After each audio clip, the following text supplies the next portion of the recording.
Good morning friends, કેમ છો? જય શ્રી કૃષ્ણ, જય માતાજી. ચેતન ગઢિયા બ્લોગમાં તમારું સ્વાગત છે. કેમ છો બધા? મજામાં ને? જો આજે તો થઈ ગઈ આઠમ, ગોકુલ આઠમ, જન્માષ્ટમી. તો સૌથી પહેલાં તો બધાને છે ને જન્માષ્ટમીની શુભકામનાઓ બધાને, આપણા બધા સબસ્ક્રાઈબરોને જન્માષ્ટમીની શુભકામનાઓ. હેપી જન્માષ્ટમી. તો ચાલો હવે આપણે બ્લોગની શરૂઆત કરી દઈએ. અને આજે તો છે ને ધાબા ઉપરથી બ્લોગની શરૂઆત કરવાનું મન થયું તો કે આપણે ધાબે આવ્યા છીએ. અને આપણી સાથે આવ્યા છીએ આપણા કાવ્યા બેન, કારણ કે આજે એને સ્કૂલમાં રજા છે, ટ્યુશનમાં રજા છે, એટલે કાવ્યાબેનને મોજે દરિયા છે. જો એને છે નીચે જશું કંઈ થોડીક વાર એમ ને આપણે બે આટોમાં તડકો હશે. લ્યો બોલ, એની બેન પણ એ રમી લીધું. લ્યો તો એ બેન તો નીચે જતા રહ્યા. અને ધાબે જો તડકો એવો થઈ ગયો છો, કારણ કે ગરમી એ તો બહુ જ થાય. કે રાત્રે છે ને વરસાદ આવ્યો તો અચાનકથી બહુ વીજળી થતી હતી. અને વરસાદ આવ્યો તો આઠમ હોય એટલે વરસાદ તો આવે જ. કૃષ્ણ ભગવાનનો જન્મ થયો તો ત્યારે વરસાદ તો હતો જ.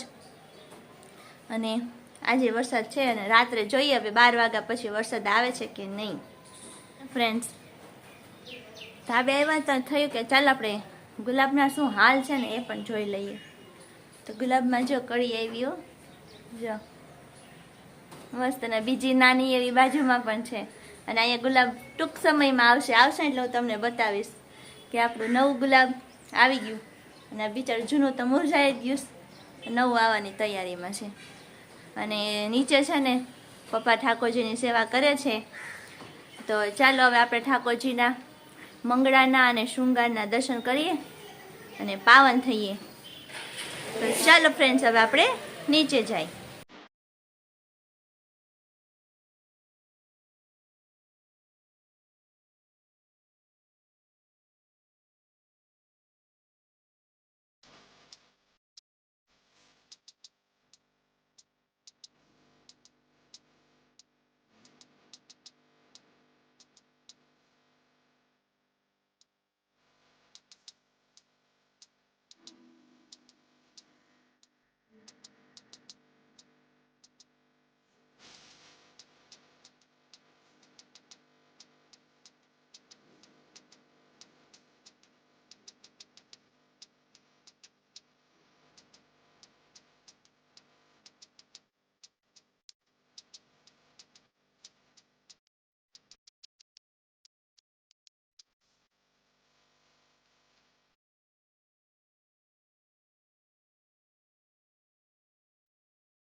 તો ફ્રેન્ડ્સ, કર્યા ને ઠાકોરજીના દર્શન. મંગળાના, સ્નાનના અને શૃંગારના. કેવા લાગ્યા દર્શન? આજે તો આપણે છે ને જન્માષ્ટમીની હોય, થોડું ઘણું હોય, પણ સાચું તો છે ને કાલે હોય. કાલે હિંડોળો આપણે સજાવવાનો છે અને નંદ ભયો, નંદ ઘેર આનંદ ભયો, એ કાલે બધું નંદ ભયો કાલે કરવાનો છે. આજે તો ન હોય, કારણ કે આપણા પુષ્ટિ માર્ગની અંદર છે ને કાનાનો જન્મ 12 વાગે થાય ને, એટલે આપણે વૈષ્ણવ હોય ને જે સેવા કરતા હોય ને એ બીજે દિવસે સવારે નંદ ભયો કરે, રાત્રે 12 વાગે ના કરે. તો આપણે પણ છે ને રાત્રે 12 વાગે કંઈ કરવાનું નથી, પણ બીજે દિવસે આપણે સવારે કરશું બધું. તો એ પણ બધું જે કંઈ કરશું એ તમને બતાવશું, તમારી સાથે બધું શેર કરશું. તો તમે છે ને ખાસ જોજો અમારા વિડીયો. તો ચાલો ફ્રેન્ડ્સ, હવે આપણે વ્લોગમાં આગળ વધીએ. તો ફ્રેન્ડ્સ, હું નીચે આવી તો કાવ્ય બેન છે ને કચરો કાઢતી હોય ને એવું લાગે. કચરો કાઢસ તો એનો કાગળ વયો ગયો છે શેટી નીચે, એટલે એ છે ને કાગળ કાઢે છે. થોડી કચરો કાઢતી હોય કાંઈ. કાવ્ય બેન ના કામ જ જવાબ હોય. લાય હું કાઢ દઉં. એવો ગ્લુ થોડીક વાર લેવા હું ગઈ ત્યાં આમ વયું લ્યો નહીં કાઢ તો નહીં હાલે. ના ના યાર હારું હાલો કાઢી લ્યો કાગળ, બીજું શું. જો જોયું ને, કાવ્ય બેન હજી મહેનત કરે જ છે કાગળ કાઢવાની, પણ નીકળતો નથી. એ કાઢે પાર કરશે, એ રીતે મહેનત કરવા દે એટલે હચવાઈ જાય એ બાને થોડીક વાર. અને આપણે પછી આપણા કામે વળગી જાય. અને છે ને પપ્પાએ એક મસ્ત ગીત વગાડ્યું છે, તમે હમણાં સાંભળો જ છો ને અમારી ચેનલમાં, અને તમે બધે બહુ વખાણ પણ કરો છો. તો આજે પણ પપ્પાએ ફરીથી એક મસ્ત ગીત છે ને વગાડ્યું છે અને ગાયું છે, તો તમે પણ એ સાંભળો.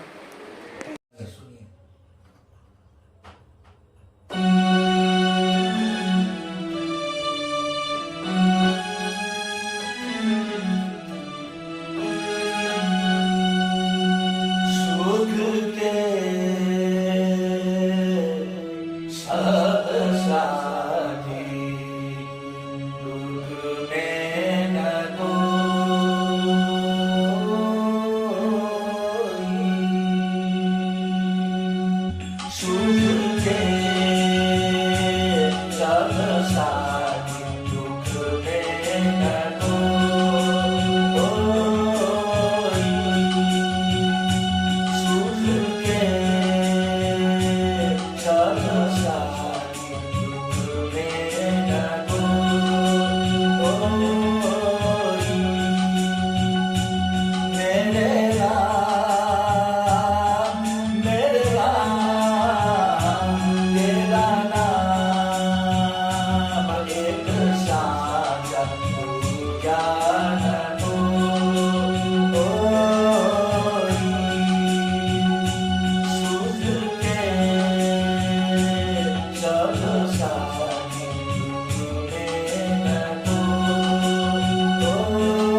તો ફ્રેન્ડ્સ, આઠમ છે એટલે આપણે ભગવાનનો પ્રસાદ તો બનાવવાનો જ હોય. તો આપણે છે ને આજે પંજરી બનાવવાની છે. ભગવાનને આપણે પ્રસાદમાં પંજરી જ ધરવાની હોય. તો ચાલો હું કઈ રીતના બનાવું છું ને આપણે જોઈ લઈએ. તો જો પંજરી બનાવવા માટે આપણે આખા ધાણા લીધા છે, સુવા દાણા લીધા છે અને ટોપરાનું ખમણ લીધું છે ઝીણું. તો હવે આ સુવા દાણા અને આ ધાણા છે ને એ બંનેને આપણે પહેલાં ધીમા તાપે શેકી લઈએ. તો આપણે પહેલાં છે ને થોડાક ધાણા શેકી લઈએ.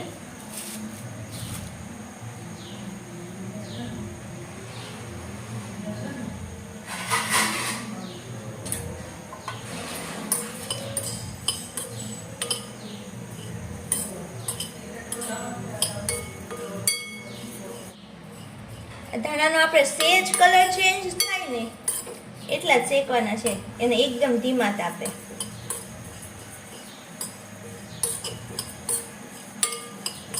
તો જો આ ધાણાનો કલર ચેન્જ થઈ ગયો છે, આપણે ગેસ બંધ કરી દઈએ. હવે થોડા સુવા દાણા શેકી લઈએ.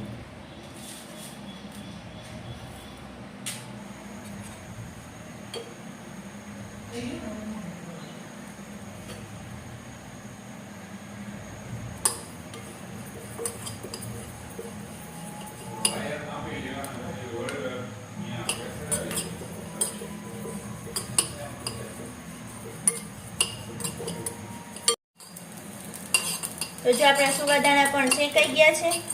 હવે આપણે ગેસ બંધ કરી દઈએ. તો જો આ સુવા દાણા અને ધાણા બંને શેકાઈ ગયા છે. હવે આપણે એને મિક્સરમાં ક્રશ કરી લેશું. તો જો આ આપણે ભૂકો કરી નાખ્યો છે સુવા દાણા અને ધાણાનો. હવે આ આપણે ભૂકો છે મિશ્રીનું, ખાંડનો એટલે કે, અને આ ટોપરાનું ખમણ છે, એ બધું મિક્સ કરી દેવાનું છે એટલે આપણી પંજરી રેડી. ચાલો, ટોપરાનું ખમણ અને આ ભૂકો.